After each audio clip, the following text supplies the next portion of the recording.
सवाल ये कि मरुधरा के सियासी महासमर में ये क्या हो रहा है, जयपुर शहर कांग्रेस में ये क्या चल रहा है, क्योंकि एक के बाद एक बड़े चेहरे कांग्रेस का साथ छोड़ रहे हैं, कांग्रेस का दामन छोड़ रहे हैं। ब्राह्मण महासभा के सुरेश मिश्रा के बाद अब ज्योति खंडेलवाल कांग्रेस पार्षद उमर दराज भी छोड़ चुके हैं कांग्रेस का हाथ। शहर की सांगानेर, किशनपोल, आदर्श नगर सीट पर आप देखिए अब खटाई पड़ सकती है। सुरेश मिश्रा का सांगानेर सीट पर अच्छा प्रभाव रहा है। ज्योति खंडेलवाल को भारतीय जनता पार्टी मैदान में उतार सकती है। किशनपोल सीट से आप देखिए कि कांग्रेस पार्षद उमर दराज उतरेंगे और आम आदमी पार्टी के टिकट पर आदर्श नगर सीट से कांग्रेस प्रत्याशी रफीक खान यहां पर गणित बिगाड़ सकते हैं वोटों का। सियासी चर्चा यह भी है कि तीनों ही दिग्गज नेता माने जाते हैं और तीनों ही सचिन पायलट खेमे के माने जाते हैं। विधानसभा के कुछ प्रतिष्ठित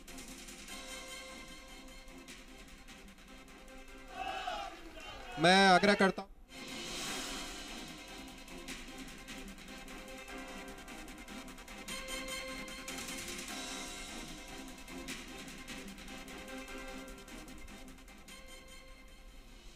तो ऐसे में निश्चित रूप से उस पार्टी का ग्रहण रखना सुनिश्चित हो जाता है। युवाओं जहां अपने आप को विश्वासघात के साथ ठगा हुआ महसूस करे तो उस पार्टी को ग्रहण रखना सुनिश्चित हो जाता है।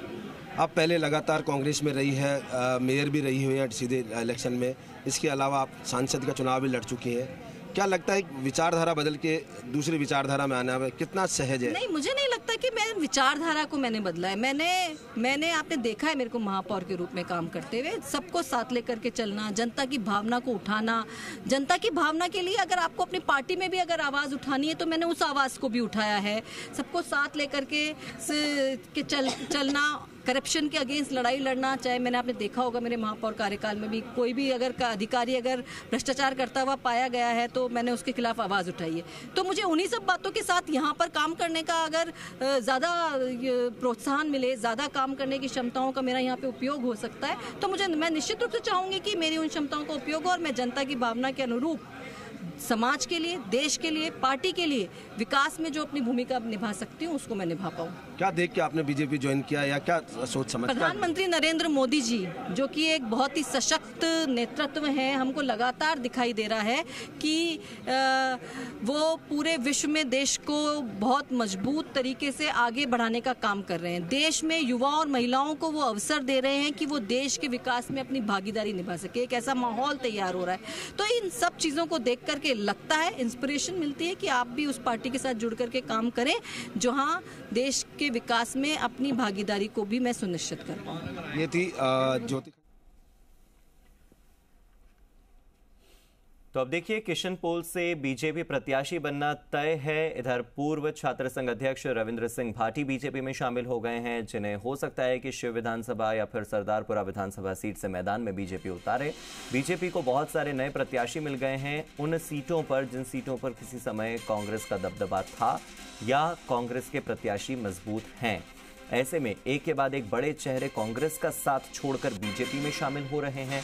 ब्राह्मण महासभा के सुरेश मिश्रा के बाद अब ज्योति खंडेलवाल महापौर रह चुकी हैं, पूरे जयपुर की जिम्मेदारी संभाल चुकी हैं। कांग्रेस पार्षद उमर दराज भी कांग्रेस का हाथ छोड़ चुके हैं।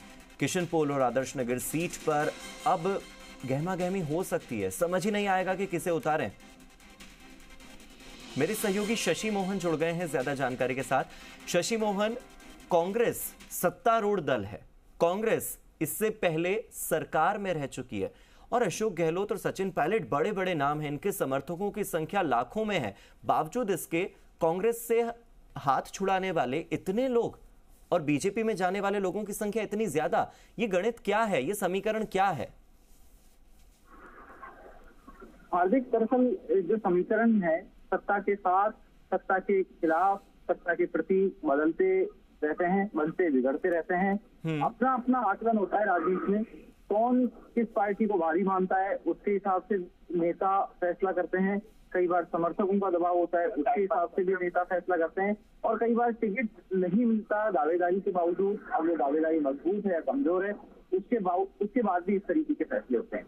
अब आप यहाँ देखिए कि कौन नेता के आने से कौन पार्टी कमजोर होगी, कौन पार्टी मजबूत होगी और किसी प्रत्याशी को अगर फायदा नुकसान होगा उस हिसाब से भी समीकरण तय होते हैं।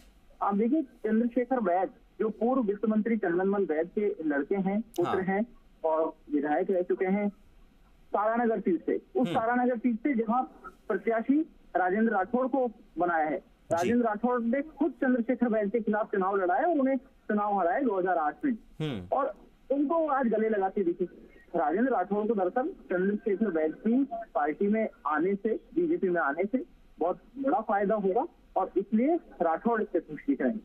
खंडेलवाल चली गई है बीजेपी में, जिनको पार्टी ने महापौर बनाया। ये भी ध्यान होगा आपको कि जब प्रत्यक्ष प्रणाली हुई निर्वाचन की जयपुर के महापौर के लिए, तो कांग्रेस पार्टी ने ज्योति खंडेलवाल को अपना प्रत्याशी बनाया और प्रत्यक्ष रूप से निर्वाचित पहली महापौर थी ज्योति खंडेलवाल जयपुर की।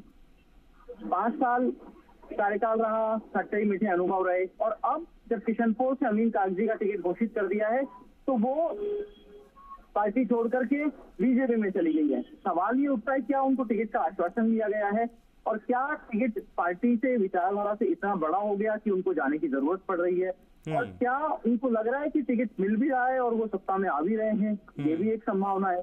तो व्यक्ति अपने नजरिए से देखता है, उसको संभावनाएं कितनी मजबूत लग रही है उस हिसाब से तय करता है, और किसी का नतीजा ये पार्टियों में दल बदल का सिलसिला रहता है। लेकिन अगर दल बदल में शशि मोहन संख्या देखी जाए तो बीजेपी में शामिल होने वाले लोगों की संख्या बहुत ज्यादा और कांग्रेस में शामिल होने वालों की संख्या इतनी ज्यादा नहीं है। तो जब हम संख्या का गणित करते हैं कहीं ना कहीं तो कहीं कम कहीं ज्यादा दिखता तो है, और वो दिखाता है कि संभावनाओं की दृष्टि से ही सही, लेकिन बीजेपी एक मजबूत पार्टी के रूप में नजर आ रही है। बहुत बहुत शुक्रिया आपका इस जानकारी के लिए।